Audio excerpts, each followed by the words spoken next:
Let's call the meeting to order. Roll call, please. Oh, hold it, I'm sorry. The pledge of allegiance. Pledge of allegiance. Pledge of allegiance. Pledge allegiance to the flag of the United States of America and to the republic for which stands one nation under God, indivisible, with liberty and justice for all. And justice for all. Okay, roll call, please. Mr. Dattley, Here. Mr. Harney, Here. Mr. Merkel, Present. Mr. Nimitz, Here. Mr. Moreno, Here. Mr. Ziemba. You have a quorum, Mr. President. Okay, we have a quorum, and I see that Mr. Harney is present. I also note that Mr. Diatley, Mr. Perino, and Mr. Nemick from the trustee staff our portion is present. I also note that Chief Rivas, Attorney Mark Schuster, Village Engineer Jeff Steele, and Public Works Director Kyle Killinger are also in attendance with us this evening. Okay, as we all noticed, the governor has extended the suspension of the OMA that required that we have an in-person attendance for this meeting. I have determined that due to the coronavirus pandemic, that it is not practical to have an in-person meeting at this time. Therefore, we will continue with the video recording through the 27th of June this year. Okay, I've also verified all the personnel participating in the meeting are who they say they are and are present. We will also have a quick change this evening. All votes going forward will be roll call. There will no longer be a voice vote on anything. We will do roll calls as long as we have the video streaming so that we can verify each and every vote going forward. Okay, other than that, I just want to remind you all, you are live, behave yourselves accordingly. The minutes, we have a motion to approve the minutes of May 18, 2020. So moved. Second. Moved by Merkel, seconded by Perino, was it? Diatley. Diatley, sorry about that. No problem. Okay. Any corrections to the minutes? There being none, roll call, please. Mr. Moreno, Aye. Mr. Nimitz, Aye. Mr. Merkel, Aye. Mr. Harney, Aye. Mr. Dattley. Aye. Okay, that's positive. So motion to approve the minutes is accepted. And moving on, we've got the president's report. What we have to do this evening, what I need to do this evening is set a date for public comments. It's come to our attention that Comcast is desired to review and renew our franchise agreement with them. It was last done, I believe, 2003 and then updated in 2008, I believe. They would like to bring that current. What the village attorney and I have discussed is that we will make a public comment period available for 30 days for the residents of the village to review the contract franchise agreement with Comcast and then write public comments to us and Comcast in regards to the agreement. And then on the first meeting of July, which I believe would be July 6th, then we can review and renew the franchise agreement with Comcast as needed. So a copy of that is available here for the public to review and their pleasure and submit comments to us for our consideration going forward. I have a question. Sure. Can, Also, the minutes ought to reflect that comment can be made at the July 6th meeting, not just in writing, but in person, should anyone desire. And we'll list a public comment session in particular as to the cable system franchise agreement for that meeting. And Okay. secondly, I have discussed this with the local governmental representative of Comcast. So Comcast is aware that there'll be this comment period and some delay in addressing the renewal of their franchise, which expired on May 3 of this year. Okay. I have a question. Yes, Anthony. Can the trustees get a email copy of that franchise agreement for us to read? Sure. Sure, absolutely. We'll distribute that right after this meeting so that you have some time to consider it. I'll tell you that they are not proposing any significant changes. So there is an issue at law that's been raised by the Federal Communications Commission that free services should not be allowed to governmental entities. And so you'll see, when you get the agreement, you'll see a clause that says that Comcast will abide by, there has been a court ruling in Texas, it's on appeal, and we'll all have to live with the outcome of that matter in terms of the village paying for cable services going forward. Okay. So will we, Mark, will we get a copy of that Yes. decision too? Oh, that decision. Yeah, yes, I'll have the clerk send it out tomorrow or the next day, okay, Right. so that you've got plenty of time. Mark, I believe Tom is asking about the appeal. Has there been a decision on I the can appeal? alert you to it's in the Sixth Circuit Court of Appeals in Texas. I don't know anything more about it. I'll send you what I do know about it. Perhaps there's a reference to a case name or something. All right, thank you. All right. Fair enough. Okay, the only other thing I have at the moment to report on is the ongoing process to obtain funds as part of the CARE Act from the federal government is ongoing. We're getting information together here internally, submitted it to representatives to carry the message forward that the municipalities need to see a share of those funds in order to continue to move forward, especially with the fact that some of us are going to be losing some revenues in the future. Anything that we can do now to help would be nice. And I sent in a note this afternoon, and we have so far spent approximately $3,700 on the COVID-19 pandemic. Some of that is payroll, some of that is supplies and equipment. But that's just a thumbnail of what we know at the moment. And we'll watch this going forward, and I'll keep you apprised. Clerk's report? I have no report tonight, Mr. President. Okay, thank you, Tony. Planning and Zoning Commission.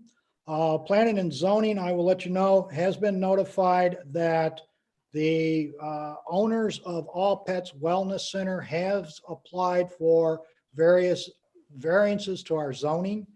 They have submitted an application. It's been forwarded to the village attorney, the village clerk, and the building department. And we have asked Planning and Zoning to poll their members for a public hearing sometime here in the next few days.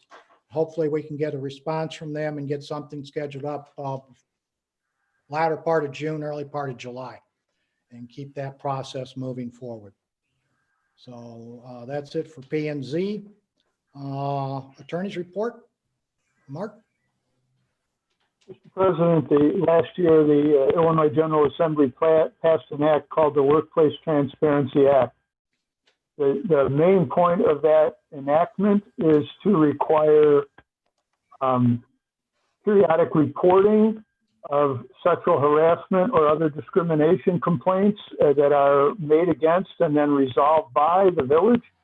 But there are two side issues that require your action tonight to restate a sexual harassment policy for your personnel manual. And the first is, in particular, that act requires that your policy specifically identify that one elected official may make such a complaint against another elected official and how that will be handled.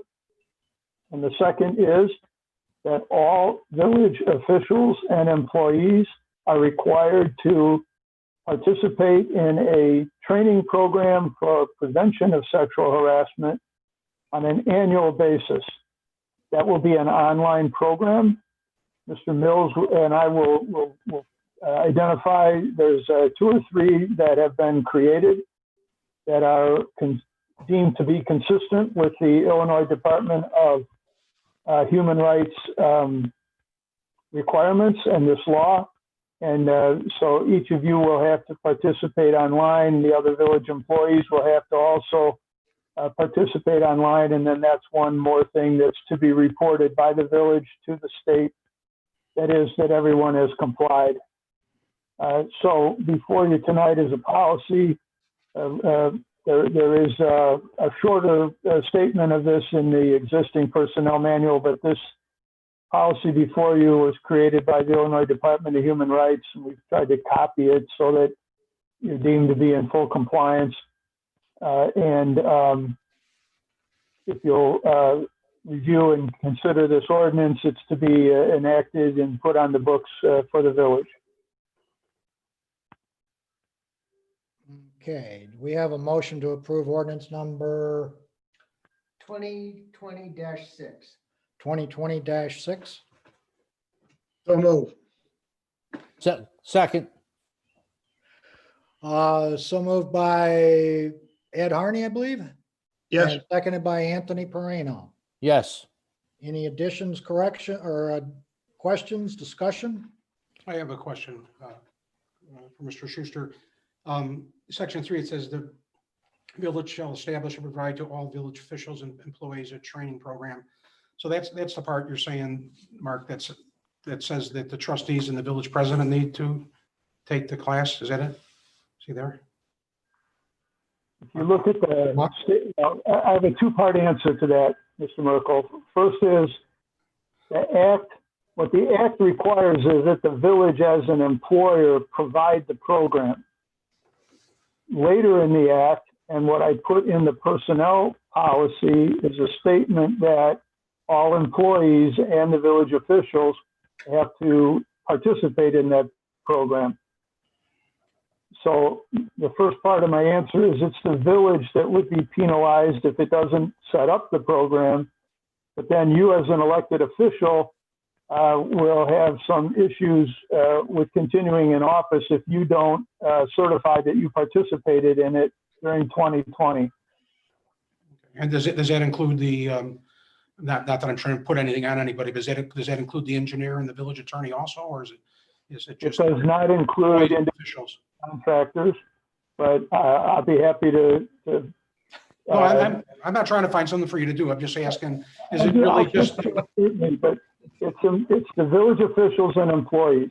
okay, So Mr. Killinger and his staff, the office staff, chief of police, they'll have to go through and sit through this program. I haven't sampled it to see how long it is. For example, IML has one, the Department of Human Rights has one that they've published. So they're available. It's an online thing, and shouldn't be too tedious to complete it. okay, thank you. I have a question. Go ahead, Anthony. In the policy that we had in the packet, there are some areas that are lined out. And I did not notice any changes to what was lined out. So is there a brief clarification on why some of that is lined out? I'll have to look at it. Hold on. Switch. It's under, looks like page 21 of the packet.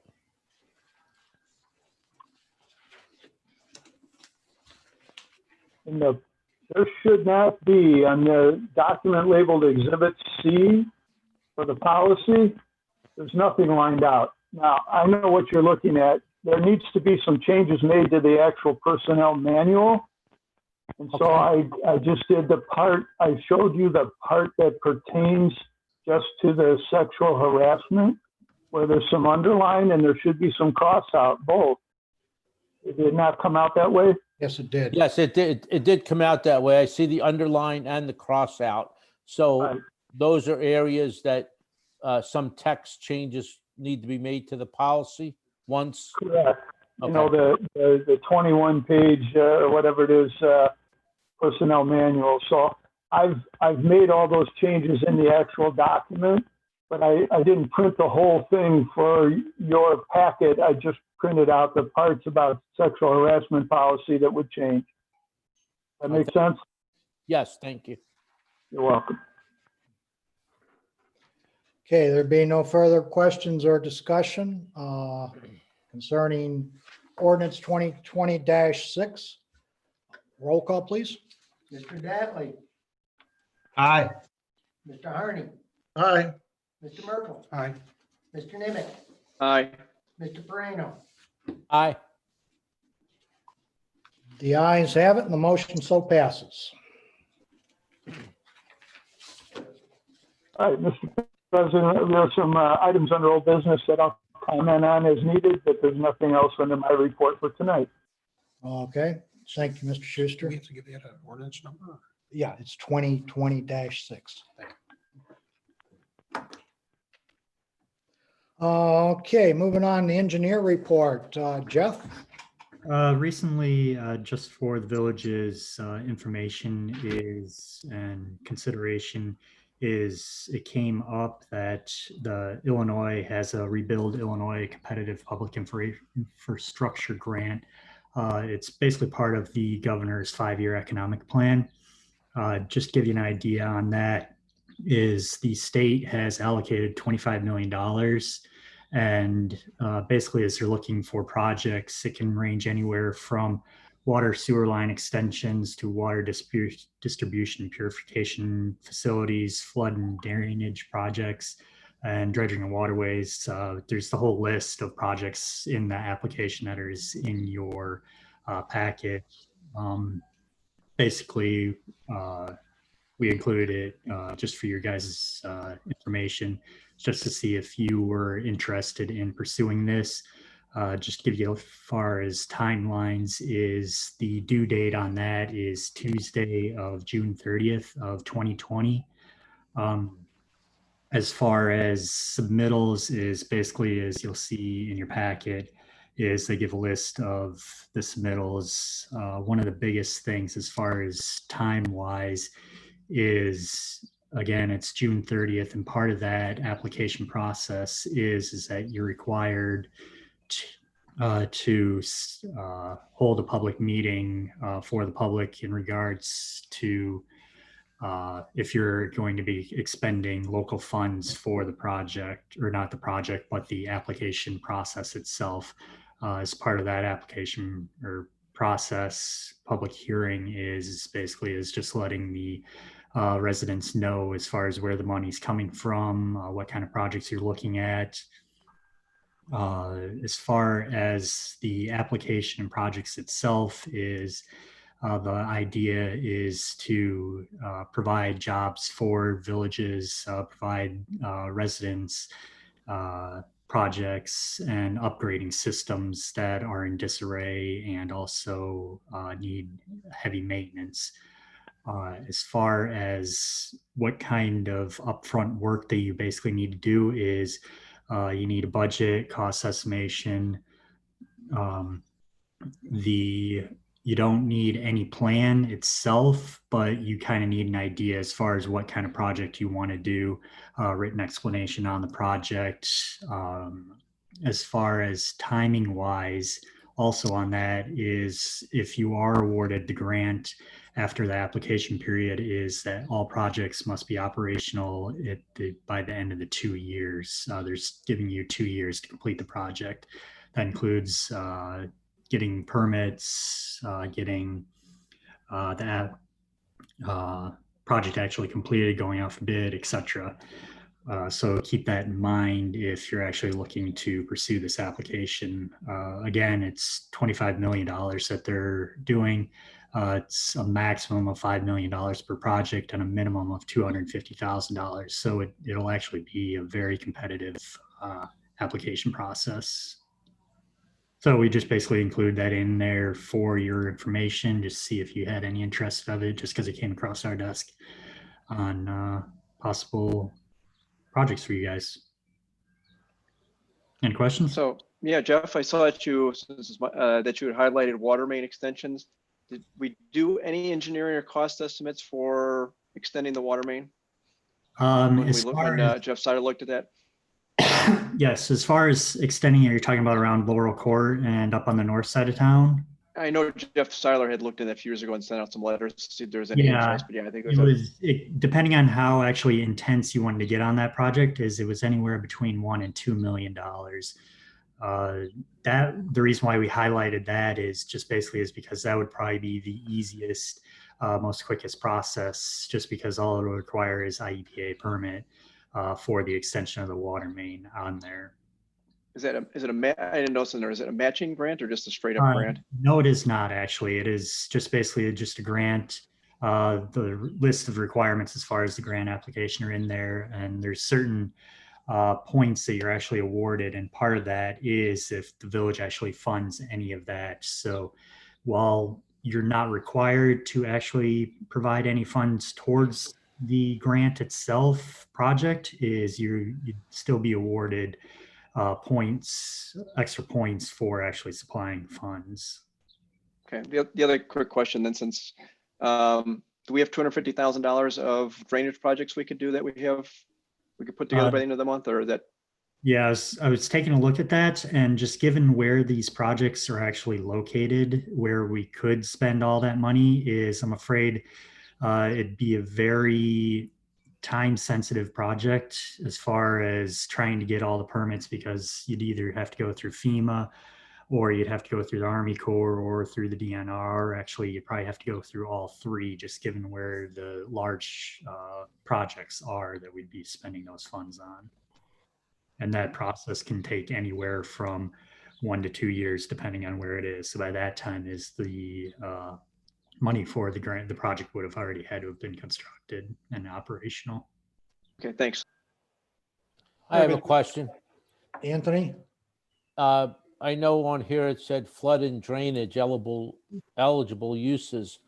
I know that, we've addressed some of the issues already in the 3 phases. Is there opportunity in this program where some additional street areas and neighbors that have recently, been mentioning drainage? I know President Pickett mentioned he's getting a lot of phone calls. I've had a couple inquiries myself from the street that I live on. Is that something, although they are multiple locations, is that something that fits into this format, or is it more just like one location where the work would have to be done? They're looking more for kind of one location, larger projects. However, you could kind of break it off into basically a street, I assume you could. However, with that is it'd be hard in order to get $250,000 worth of work along that area, especially is where all the drainage problems are, is it's kind of broken up along that whole area. Okay, thank you. There's been some talk about replacing the bridge on Thoroughbred from the 2 pipes to a larger type bridge for the water. Would something like that qualify, or would that be the same problem with getting permits and stuff? Yeah, it actually would qualify. However, again, it'd just be the permits as far as trying to get the timing done. Just to give you an idea, is when we did that culvert for Bullfrog. Yep, Bullfrog. That was approximately 6 months for the permit application itself, and all that included was just replacement of the existing in-kind structure. So in regards to what would need to be done, especially like on Thoroughbred there, is since the creek actually runs through there, is they'd require a lot more information and also a study in regards to how much flow is actually going through there. So that would actually be a more drawn out process. So the studies have to be done before you can apply, or? within- You can apply. However, is what they do is if you're awarded the grant itself, is you need, you're only given 2 years to actually complete the project. So as part of also the application itself is you have to state as far as how ready that the project actually is. Whereas you get points for saying that we have this permit or this, how long the permit application will take, and basically giving guarantees that the project actually will be on time and completed within those 2 years. Okay, one other thing then, Jeff, not to monopolize all your time. The last eligible use is other public infrastructure capital improvements. With Sleepy Hollow Road, our plan to redo Sleepy Hollow. I'm just looking for some way to get some money. So would they add? That actually would not apply for it, at least just looking throughout their whole application process. I could look into, they have another, the actual website for itself actually has a list of ideas of projects. So I could actually take a look into that a little bit more if you want, but just looking through that application, the guide that they had given is it didn't really point towards being able to use any project towards roads. Okay. Actually. If you could take a look at that. And just... Yeah, no problem. Yeah. I just have a last question. Based on, you had highlighted the water and sewer line extension. Based on your experience, of all the different things that we know, not only on this eligible use list, but also the things we know about the village itself, and timing and all of this, is that like, would that be your best recommendation, where it would just be something? Yeah, because specifically on that water main extension, or actually any water main projects throughout the whole village, is all that will require is an IEPA permit application and also just a plan set. Obviously, the plan set can be completed in a very short amount of time, and then the EPA permit is, I'm judging on past experiences with the whole COVID-19 thing, is I'm unsure as far as if they've actually extended their amount of review time. It typically is the review time on that kind of project. They give a review area anywhere between 45 and 90 days. Thank you. Question the board needs to decide is there anything here that we want to move forward on? Because you've got to remember, the deadline is June 30th. This is June 1st. We got 29 days to get an application together and in to be considered. As when Jeff brought this to me, we were thinking about the water main extension through the Sharon, Rainbow, Laurel Court, Hickory Drive area up there, which we had considered in the years past. But we did not extend the funds into that 3 years ago when we did our water main, or 4 years ago, when we did our water main revitalized program. When we did the looping, the residents up on Sharon and Rainbow were not interested in us taxing them for the water pipe extension or the water main extension. This seems to be a way that if we could obtain the funds, we could do it without having to levy a bond or charge the residents a per or linear foot for a water main going down their road. But as I said, we need to have some kind of direction from you. The engineers are going to have to move fast and furious to get anything submitted by the 30th of June with our review and approval of it. Jeff, just off thumbnail, what would the application cost us for you to fill in? As far as we could assist, as far as the application is concerned, a lot of that information is actually information that the finance actually has to supply, as far as like the just to give you an idea as far as what kind of information it is there's letter transmittal, the application itself, project information. They request a GATA capital budget, which is basically online information, project maps, the minority benefit affirmative housing statement, which is just basically saying that that's going to be taken into effect. Job creation documentation, they have a whole list of that, but it also requires some village staff in regards to helping. I can get a budget as far as what we feel would be funding wise in regards to that. So, Jeff, can I ask a question? Are the engineering costs then wrapped back into the grant, or is that village expense yeah, out the door? Yeah, it's a village expense, which means that according to the application, grant application, is it require a public hearing just to say that this is what we're expending village funds on, this is the projects that we're thinking, and then it has to be extended to the public.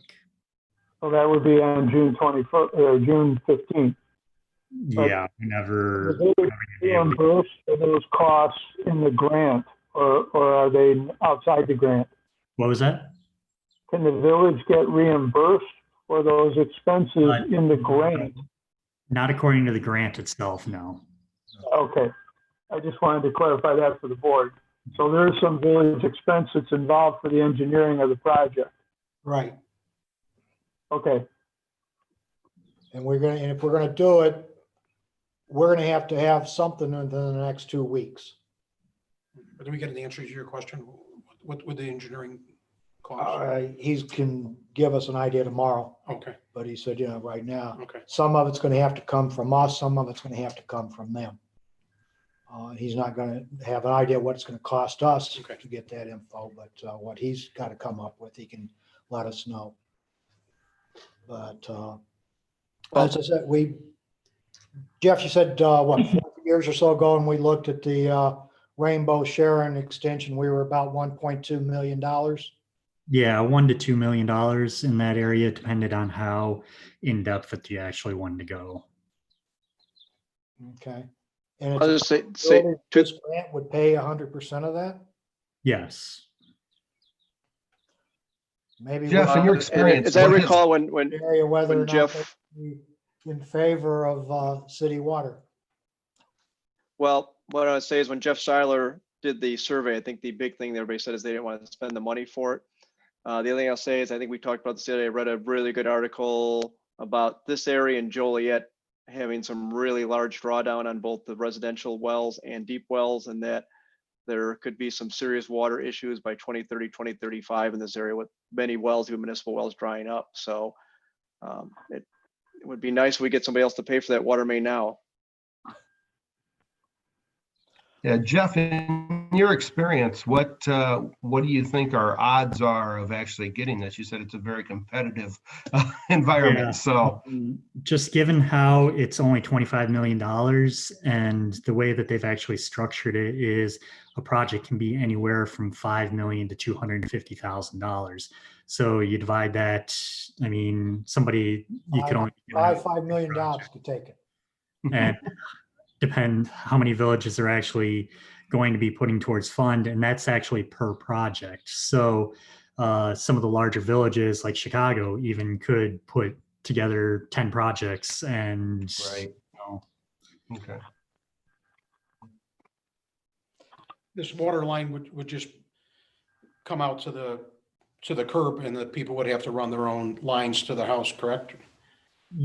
depending on how you wanted to actually do it is you could actually tie in towards the project is the connection into the house. However, typically normally what happens is the village runs the water main and it's the expense to the homeowner to actually run it from the right of way, which would put a B box, and then they'd run it from their house into the water main itself and connect into that.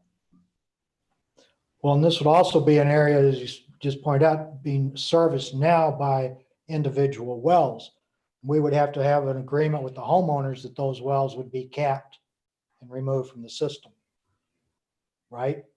Yeah, and Not also allow them to have well water and city water, both within the same. Yeah, you can't actually have that anymore. So basically once they connect into the city water, they wouldn't be able to have their wells. So they'd also the homeowner would have to bear the expense of capping their own well. Hey, Joe, do you get complaints from those people about their well, their rust and things like that up there? Do you hear any- I don't know that I would, because I'm the We don't municipal water supply. person, so that I would not receive them if they did, so I don't know. I do know I knew a resident that lived up there, and the water was basically undrinkable, so that's only from my personal experience, so. There's an As I advertisement. said, there was a really good, and Steve, do you remember who did the study? Was that the Illinois Geological Survey was talking about the drawdowns and the, I areas? don't know, yeah, I don't know exactly where that came from. I know there's been numerous studies in the area. The state's done some, there's been some regionally sponsored ones. But yeah, some 10, 12 years ago, maybe even longer. Dundee Township and Campton Hills have been two areas in Kane County that are going to experience issues with well water levels in the very near future. And as Joe said, that's 10 to 15 years from today. Just as an aside on this, you all know Lake Pinecone is a privately owned lake, and they have to have that dam inspected annually.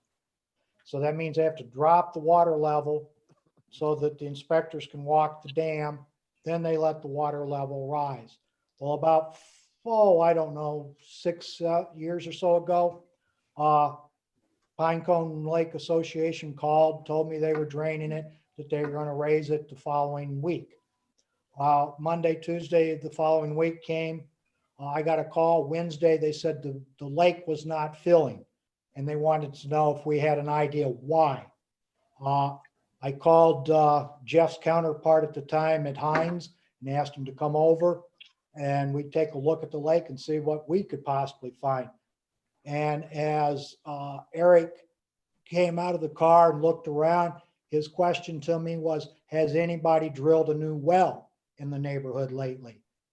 And I looked over there by Randall Oaks and said, well, West Dundee just put up that water tower this summer. There was the answer to our question why Lake Pinecone was not filling as rapidly. West Dundee is tapped into the same reservoir, and they're taking thousands of gallons at a time out of that reservoir. And nowadays, what used to take a day or two for Lake Pinecone to fill can take as much as a week for it to refill. And it's getting a little bit longer. So it will be an issue in the future, water supply in the area, and it will just get more expensive. So consensus of the board, we let the engineer take a look at this and move forward. I would say yes. Yeah, I would say that we yes. should, yes. Okay. Okay, the consensus is, Mr. Steele, we move forward. So the next meeting will be June, 15th?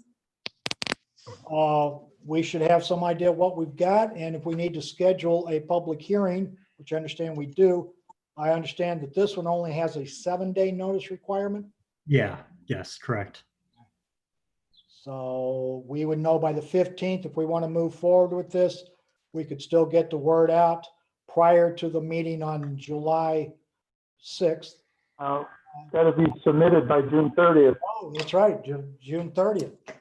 We're going to have to schedule a public hearing for the June 15 date. See what's coming up.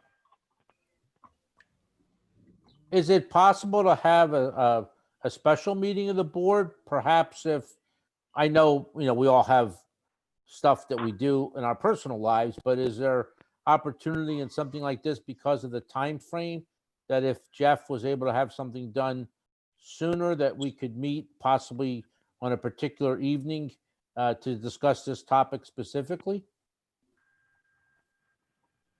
Well, we could do that. We could call a special meeting.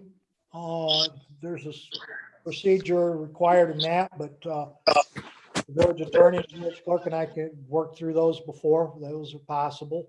I'm just trying to think what. If Jeff had the total amount of what we needed, we were ready to go. We could give him the okay on the 15th and still have the public comment period. Correct. Okay. I'm just talking out loud, Mark. What do you, if Jeff had all his stuff together on the 15th, we decided to pull the trigger and go with it, we could have our 7-day period before the public comments, hold the public comments, say June 24th or 25th, and then go ahead and submit the application without the board having to reconvene. Correct. Yes, probably the 25th, Thursday night, the 25th. Okay, so we could, the board, Meeting just to take public comment and vote on the application, correct? right. Yeah. What do you guys think? Doable. We shoot to have everything together for the 15th.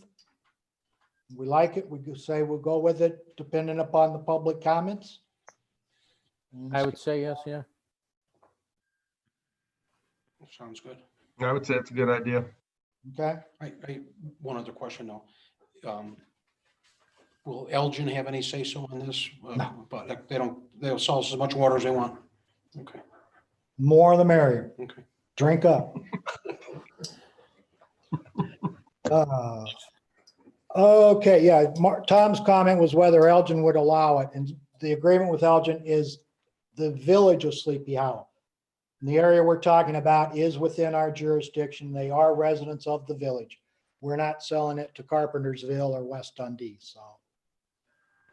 Okay, Jeff, you've got a lot of work to do in the next 13 days.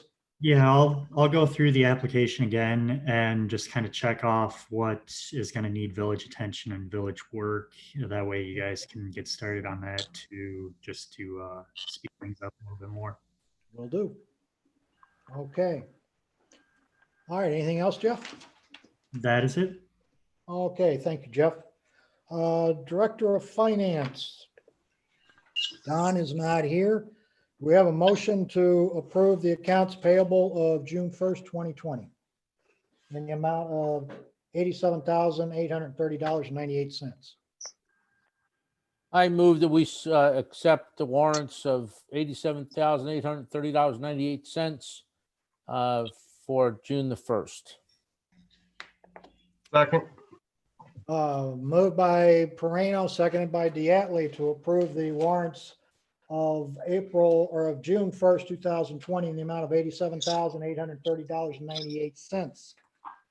Any additions, deletions, or questions? There being none, roll call, please. Mr. Harney, Aye. Mr. Dattley, Aye. Mr. Merkel, Aye. Mr. Nimitz, Aye. Mr. Moreno, Aye. The ayes have it, the motion so carries. Okay, public comments.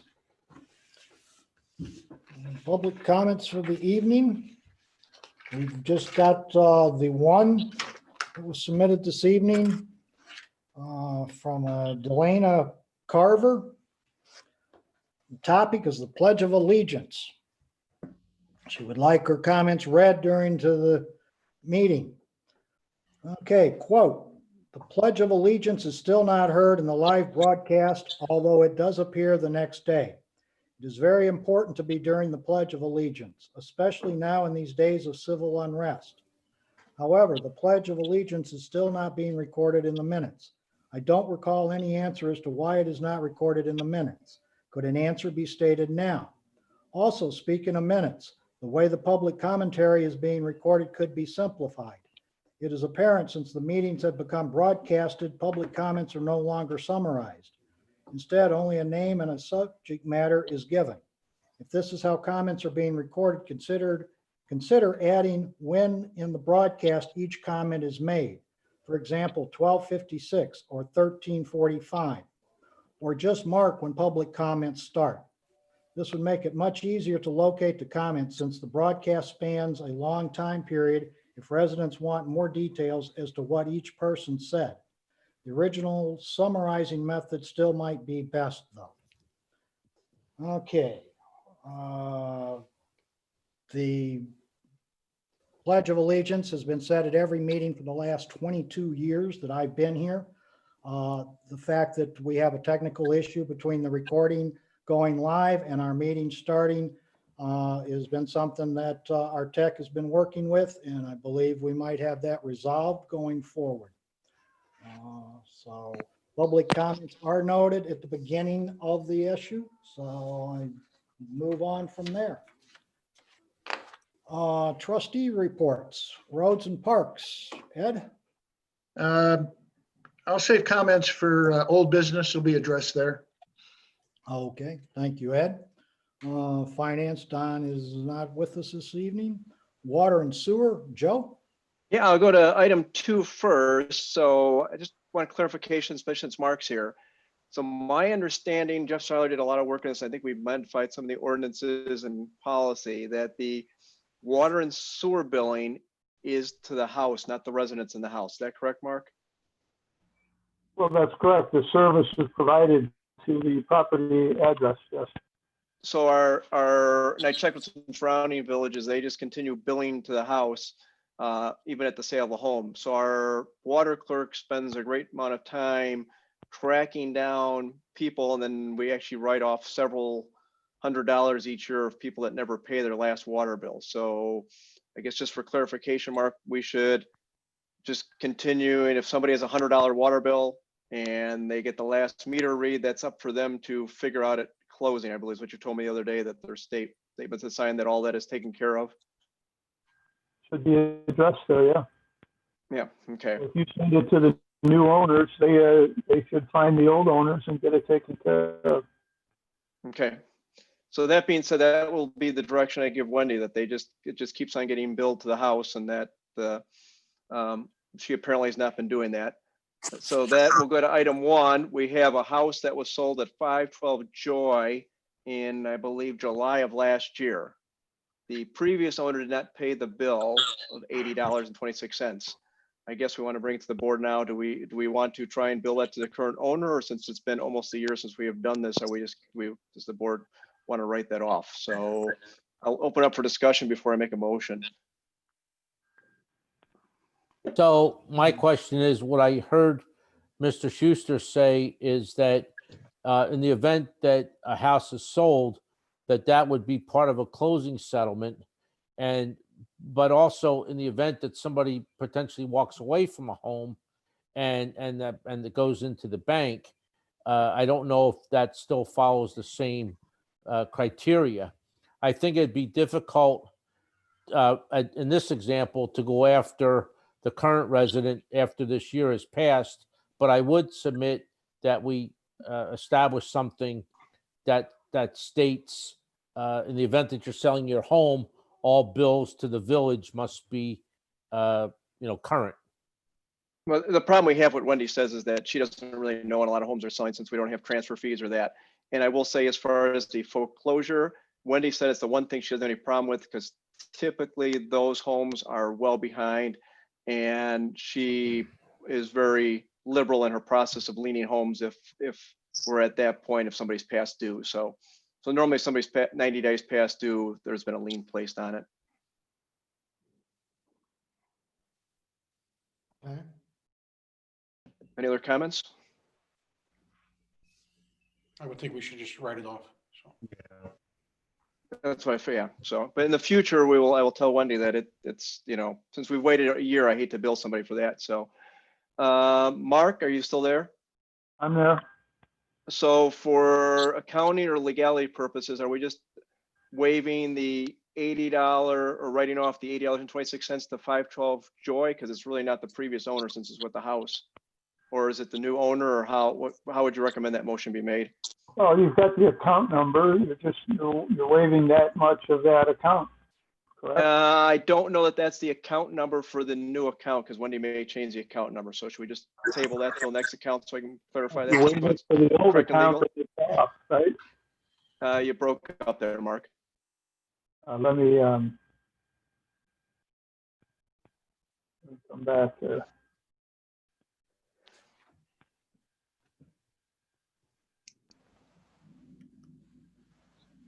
You're back. Said if you gave it for the old account, then it's off, and the new account could be adjusted.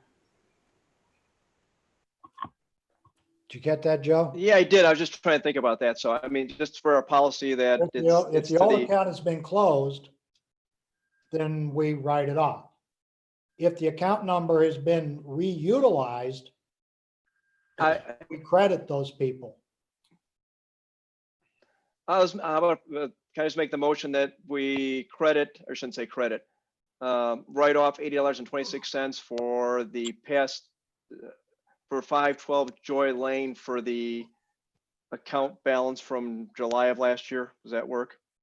Yes, that should be fine. Okay. Okay, we got a motion from Joe to write off $80.26 from 512 Joy of July 2019. Do I have a second? Second. Second, Second. Okay, Mr. Merkel seconded before the rest of you heard us. Okay, motion and a second to write off $80.26. Any questions, comments, discussion? There being none, roll call, please. Mr. Dattley, Aye. Mr. Harney, aye, Mr. Merkel, Aye. Mr. Nimitz, Aye. Mr. Moreno, Aye. Motion so carries. We'll instruct the water department to write off the $80.26.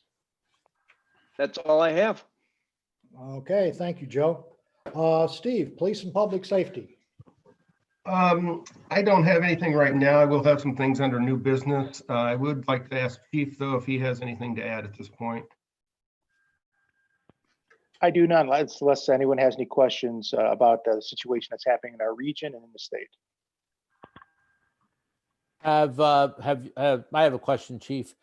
I know police squad from Elgin was down in Aurora and was set on fire. When things like this happen, would Sleepy Hollow automatically go, or would we only go if requested to go, whether it was Aurora or Algonquin or anywhere else? There's a pre-plan in place and that every department in the region is aware of. And when there is a request for assistance, everyone knows at what level and what tier that we would respond. Aurora had their area units respond. They had the state police respond as well. And then you saw obviously what the outcome was. Yesterday we assisted West Dundee trying to protect Spring Hill Mall.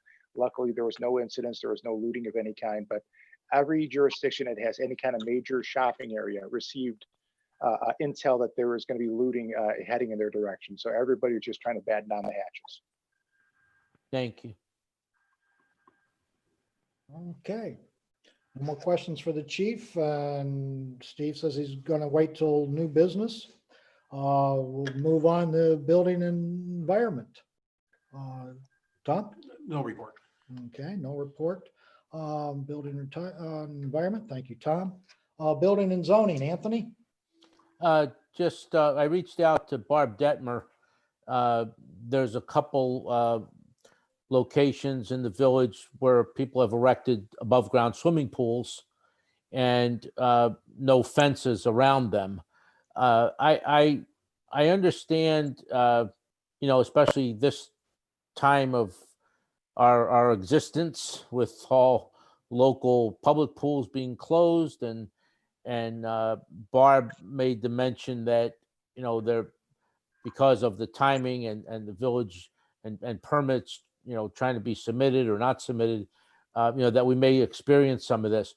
My main concern is simply the safety of anybody other than the family's children, walking through a yard and jumping into a swimming pool and potentially having a negative impact, if they're in the water in the middle of the night. all I ask, and I'm going to reach out again to Barb. There was no, I don't know if I gave her the address. I don't know if she was able to stop by there or not. And I'm not suggesting that, these people get fined, but I am suggesting that they realize the impact that putting an above ground swimming pool in their yard can have on the local population. So I'll just continue to reach out to her when I see these things, or I'm made aware of these things by other village residents. Chief, is is Jeff Fleck back on looking at the code enforcement program? Yes, he is. Yes, he is. He's been in the office periodically, I think 2 times last week, and maybe at some point this week. Do you have a particular issue for him other than the swimming pools, or? No, I don't, but I would ask that somehow I could just be kept abreast possibly of what things he's seeing, or what assistance I may be able to give to him as the trustee for zoning and building. So just offering that up to you to convey through to him, and maybe possibly during this week I can reach out to him as well. Thank you. Will do. And as you're aware, there was a pool complaint of a backwash, I believe somewhere off of Darien, and one of our police officers handled it. It ended up being unfounded. So. Okay, thank you. That's all I had. Okay, Anthony, I can tell you the people that you told the Detmers about on the pool got the message. I heard from them. You want to see the cauliflower ear? Well, and I They chewed on that ear for about 15 minutes. very good, sir. Okay, thank you, Anthony. Moving. The first item is the Hillcrest Parkway. Any more discussion concerning that, gentlemen? We ended the discussion on the last board meeting on this topic, asking the head of Public Works, Kyle, to prepare a cost estimate for burying the sump pump drain line in the drainage easement behind 1756 Hillcrest Park. I'll ask Kyle to share with the board his findings on that. So a rough estimate to bury the drainage line. In order to do it, you'd have to cut out and remove the trees and shrubs in the easement, probably excavate it a little bit. The excavator cost would be $5,000 a day. I put the estimate at around $13,000 to do it through the easement. It probably is 2 days work. You know, if there's no additional information, we've talked about this now, this will be the 3rd board meeting. So if there's no additional information, I'd like to summarize what I have heard from everybody and see if we're all on the same channel. The options that I understand that are available to the residents at 1756 Hillcrest Park are: 1, they can drain their sump water to their front yard swale. Now, they were under the impression that they could not.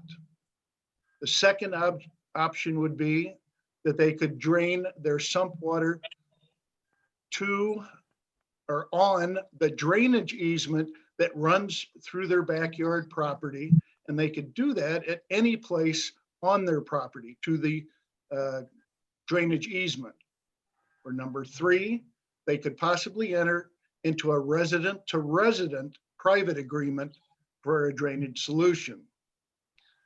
An option that I hear is not available is that the village, at its expense, bury their sump pump drain line across their adjoining neighbor's property. Now, the emphasis here is at village expense. So if I understand this situation correctly, and if there's no further discussion, I think it's time we give some closure to these discussions. And again, going back to the request from 1756 Hillcrest Park, I'll just quote it. We request that the village bury the sump pump drain line, connecting it to the recently repaired drain line behind 1754 Hillcrest Park. So that's the request, pending a need for further discussion.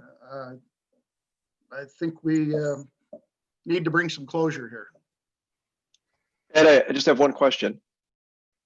That I understand that they can run the line to the front swale. I believe Jeff or somebody else said that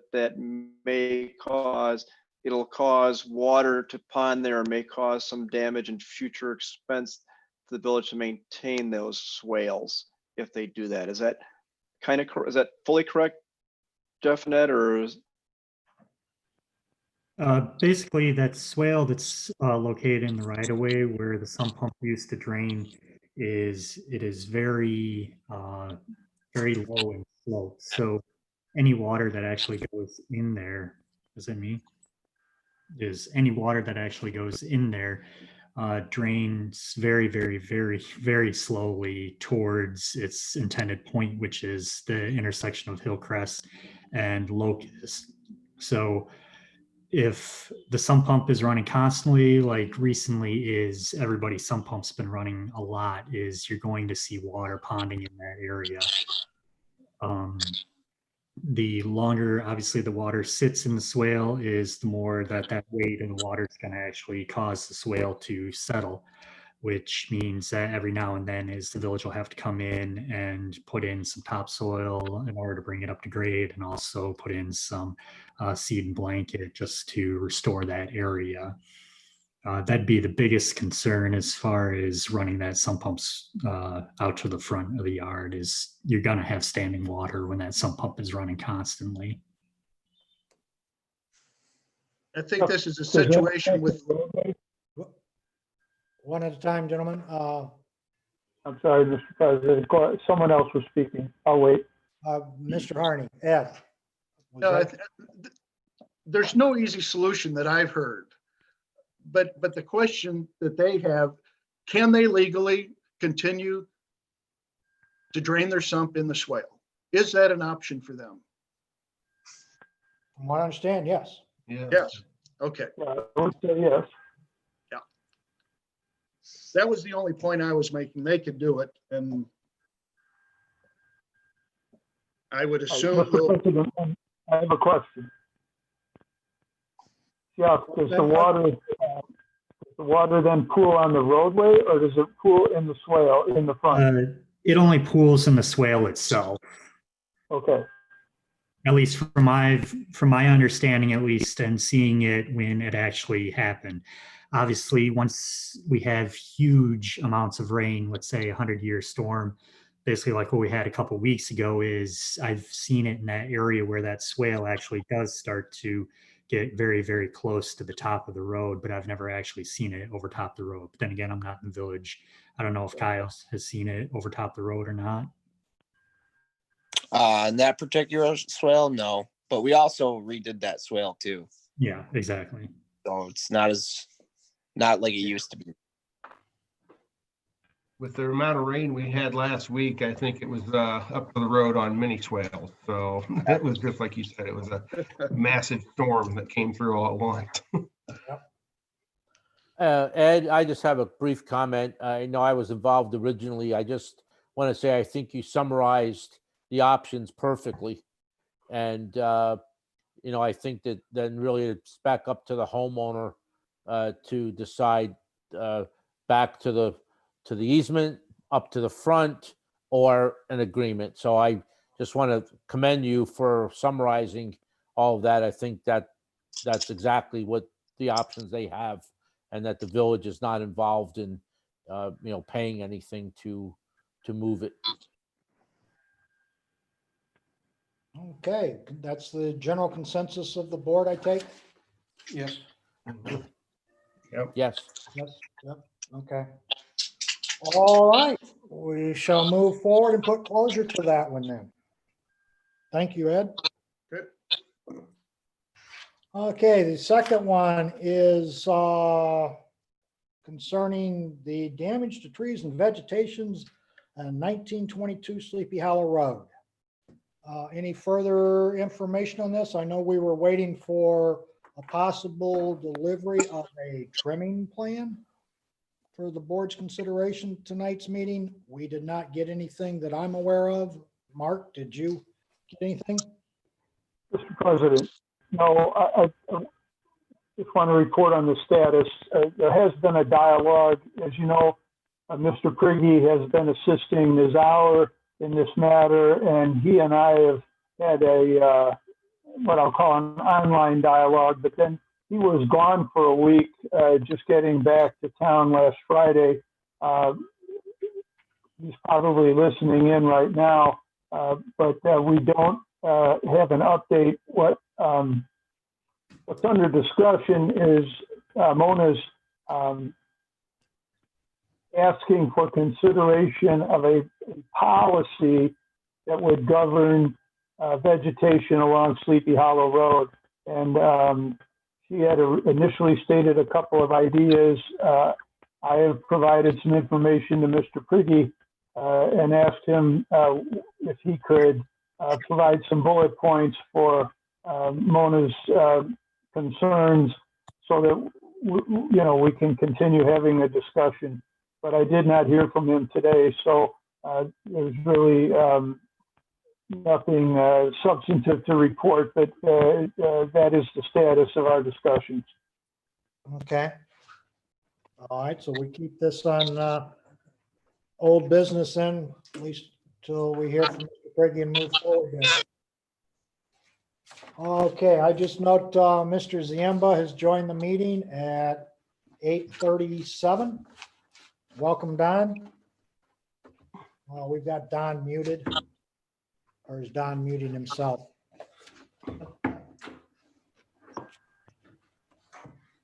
Okay, the next item is collective bargaining. The police union, Mr. Schuster. Again, Mr. President, no substance. We have exchanged proposals, and in fact, we're having a collective bargaining session tomorrow morning at 11 a.m. So I just want you to know that there's some movement where we are proceeding with that, and there should be a report for your next meeting. All right, thank you, sir. The next item, once again, revision of waiver forms, removal of the notary requirement.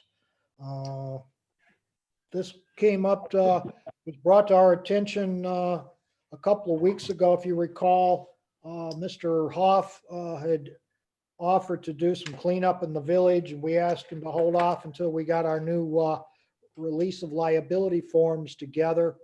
When we did so, we had a notation on there that required the individuals to sign it and get a notary stamp on the form. The question has now been brought to us is it absolutely necessary for us to do so, or should we remove that requirement from the forms? Mr. Schuster, you want to? But a couple of comments. Number one, the notary portion has been on the form for the last 3 or 4 years that I looked. Secondly, I'm sure I was under the impression that there's a notary available at Village Hall, but apparently that's not 100% true. I think some of the police officers may be notaries, but your front desk receptionist, for example, is not. So it causes a problem then for a volunteer to take the form somewhere else and get it notarized and bring it back. If there were some identification process involved in the signing here at Village Hall, display a driver's license or Illinois ID or something, you're probably accomplishing the same result. But it's a staffing issue, or a staff issue, in the sense that they don't provide that service regularly, and they're getting a lot of pushback on it, not just from Mr. Hoff, but Mr. Mills said that other people had made the same complaint. So, you know, you, the board, had officially approved those forms, and so it's back before you now. If we take the notary off, I just wanted you to be aware of it and ask for your approval. All right, what was the board's decision be on this? Do we leave the notary requirement on the forms, or do we have it stricken? What does the notary really do for us on the form? Well, it's a statement under oath that everything is true. I'm just thinking every time I've gone to a private business where you sign the same very similar waiver form, I've never had to do that before. And I can't say in my experience with the volunteers, I've worked with, I think, 3 Eagle Scouts, and they all complied with it and handed it out to the volunteers and got them back to us. So, you know, asking somebody to get 20 or 30 notary signatures seems like a unnecessary work unless it's absolutely necessary. And also, it seems like kind of our police officers have better things to be doing than standing around checking, you know, notarizing for a bunch of volunteers unless it's absolutely necessary. So I have no objection to taking it off. I would agree with Joe. I don't think it's something that we probably really need. I think we're okay without it. That's my opinion. Yeah, I was there that Saturday morning. I was working with the Sleepy Hollow Service Club, and some people were signing the form that morning. So I think that as long as the person reads the document and signs it, and we have a copy of that piece of paper, I think that the notary requirement should be taken off just from a timing perspective, because some of this happens, you know, the day before, the day of. Right. I would Okay. agree. Do we have a motion then to remove the notary requirement from the release of liability form? So moved. Second, Moved by Ziemba, seconded by Moreno to remove the notary requirement from the release of liability form. Any further comments, questions, or discussion? My only question was, I guess to Mr. Schuster, is the age of the participant. You had mentioned something about a driver's license. I don't think it would hurt to have someone check the driver's license or write their driver's license number down on the form. I don't have a problem with not being notarized, but just something so we know that that person is that person. You want to make that an amendment to the motion? Yeah, I would amend it that That a driver's license be that a required? driver's license or state ID be presented and recorded to verify the identification. I'll second. Okay.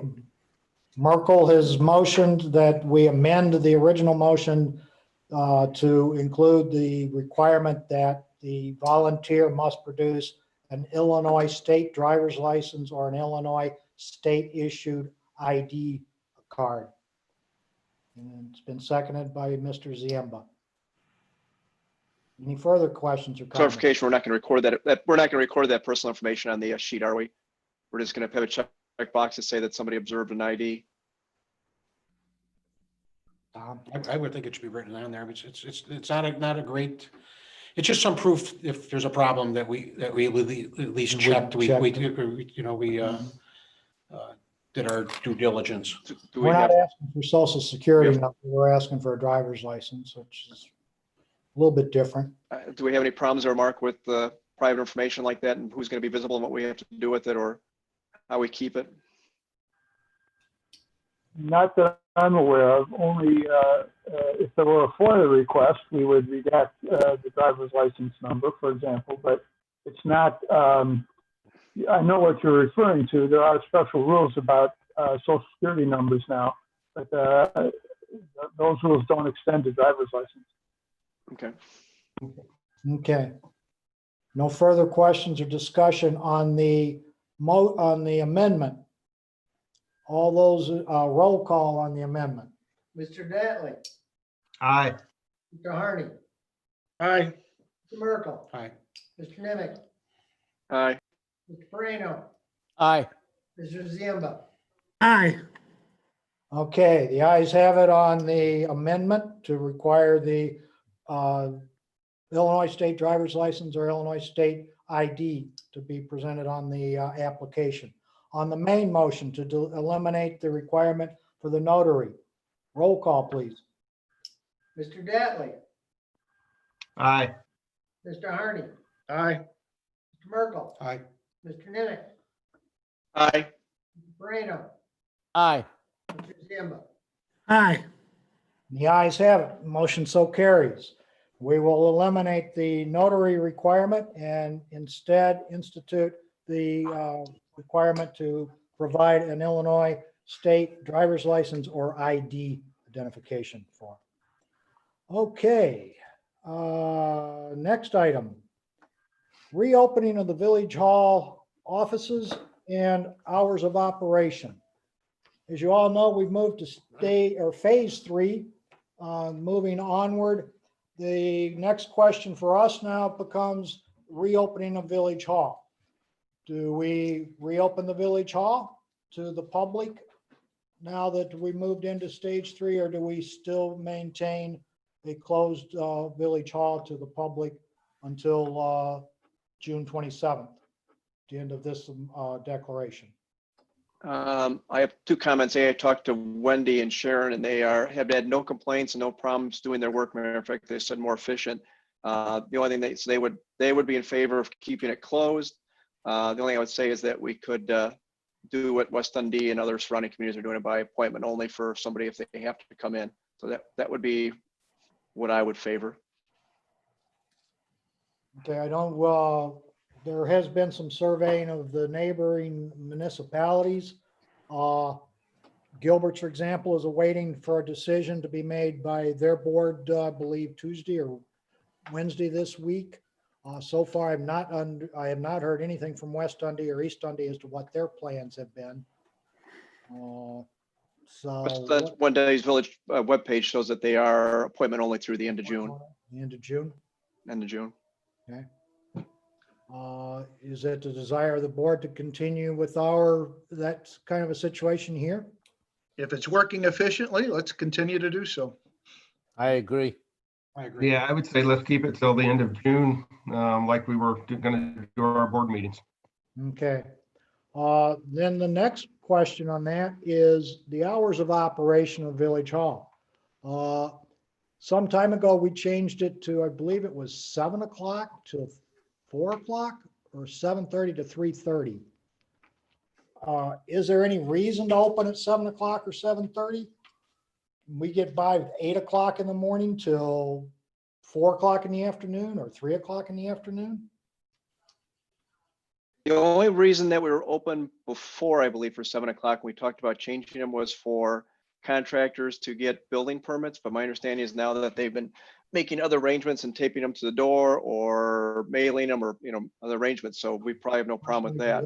I believe the afternoon hours were to match the police department and Becky's hours, so we're consistent when everything was closing. So That's, Chief, what time does Becky leave? 3:30, 4 o'clock? She leaves at 3:30. 3:30.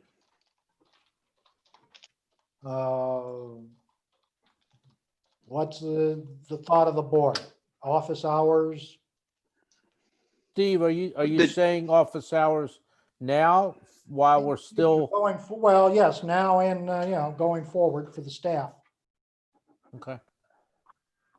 if we've had no complaints from the builders and Sharon and Wendy say it's working fine with what they've worked out for picking up building permits, and I would leave it up to them. I still would say that we should not stay open any later than 3:30, but if we want to open up later in the morning, I have no issue with that.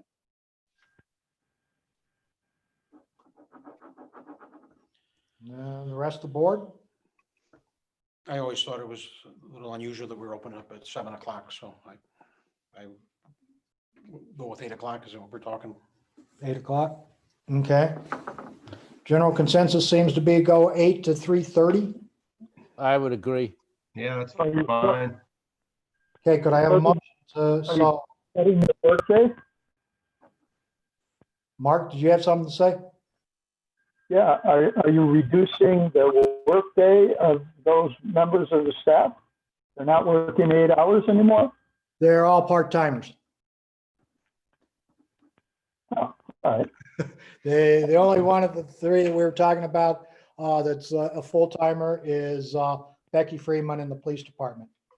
But the receptionist and the water billing clerks are all part-timers. So we'd still, provide them with the part-time hours, but instead of having them come in at 7, they could come in at 8 and leave at 1 instead of 7 to noon. Kind of thing. Work with them on those, but So who's there till 3:30? the other part, one of the part-time receptionists. And Somebody else comes in at noon and works till 3:30? Right. Yep. Okay, we got somebody comes in at 8 and opens, and somebody that's here, later in the afternoon to close up. So, got it. Okay, just checking. okay, so we've got a motion. Oh, no, did we receive? No, one? I'll make a Okay, we need a motion. Tom makes the motion to change the hours from 8 to 8 o'clock to 3:30. Do we have a second? Second. Seconded by Diatley. Any further comments, questions, or discussion? There being none, roll call, please. Mr. Ziemba, Aye. Mr. Moreno, Aye. Mr. Nimitz, Aye. Mr. Merkel, Mr. Harney, Aye. Mr. Dattley. Aye. The ayes have it, the motion carries. Okay. New business. I have one other item for old business, I think, Steve. Quickly. Anthony, you had asked several meetings ago about sheds and fences and some of the other restrictions that showed up in the village code later on. In an unrelated conversation with Jeff the other day, he was reviewing some other issues, and apparently most of those were in covenances for the subdivisions when Mr. Felice created them. And they all sunsetted and they added them to the village ordinances about that time. So I had never known that. I just thought that was interesting. So I thought since it was discussed in a public meeting that you might be interested in hearing that. So. Thank you. Okay, all right. Now moving on into new business. We've got discussion of hiring part-time officers. Steve?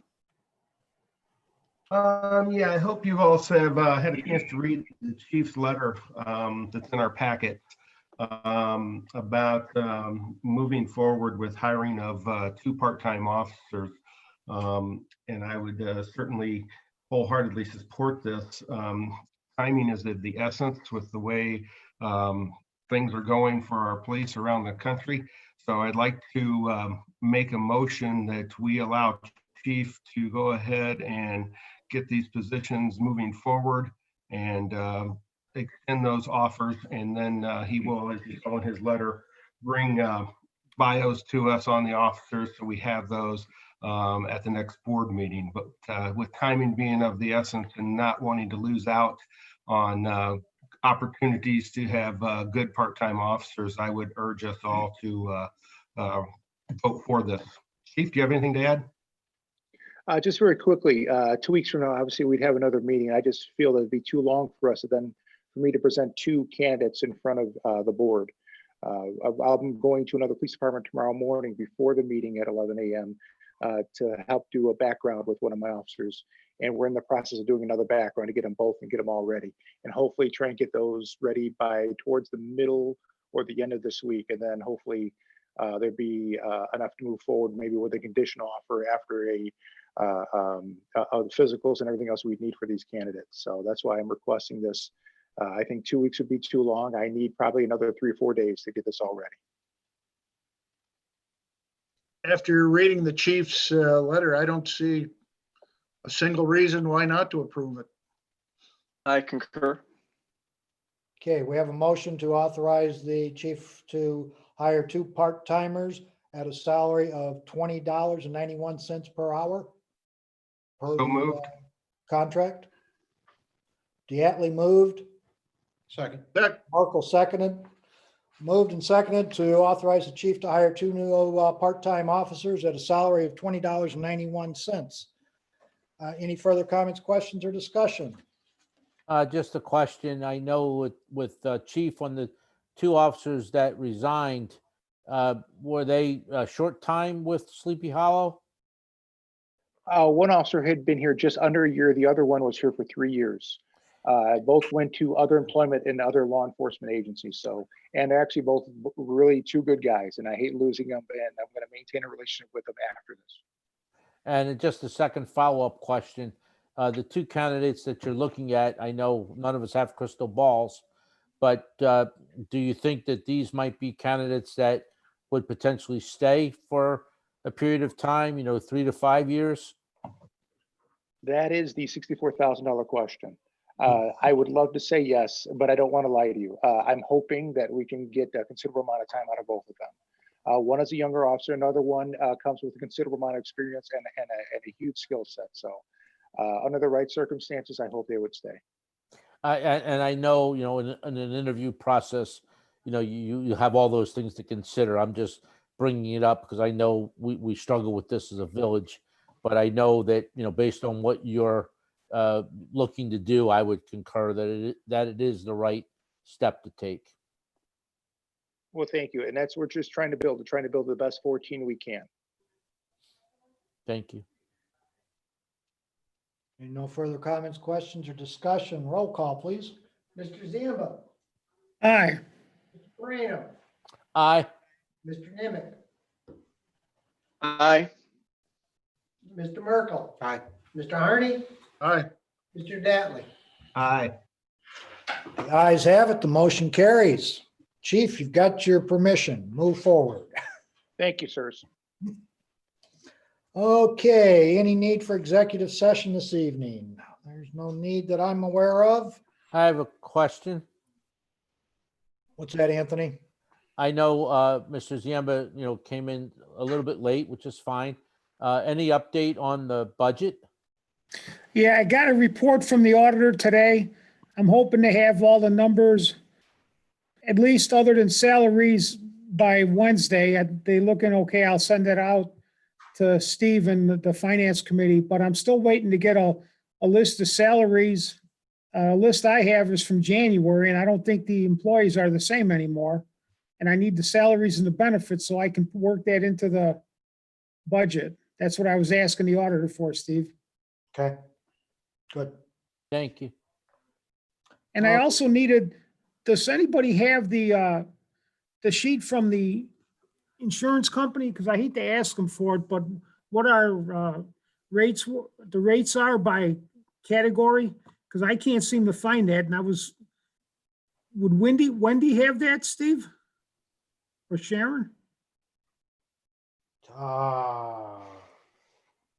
Henry was one that had it. We can take a look. Trying to think. Who would have that? Well, I should have probably kept it, but that's what I thought the finance director would be In doing. December, when we renewed the insurance, there was a whole slew of information that Henry had in the packet. Is that in there? That's probably what I was looking for. I'll have to see if I can track that down. Because I believe that was like December 5th, and then Henry left us December 6th. Okay, Because I'm just remembering, there was a lot of insurance in that December meeting, because we've got to make the decision. Remember, in December, going before the end of the year. yeah, let me track through some old meetings, Okay. I'll take a look at my stuff and see if I can help you out on that one. because that's the last part, and I think then we're in good shape. Okay? Oh, All right. one other thing. Did the department heads give us a list on the capital equipment? For the 5-year cap fund? Yeah, didn't I send you the request from those? I wasn't sure I saw that. Let me double check, because that was Yeah. one of my notes here to look for the capital. Okay.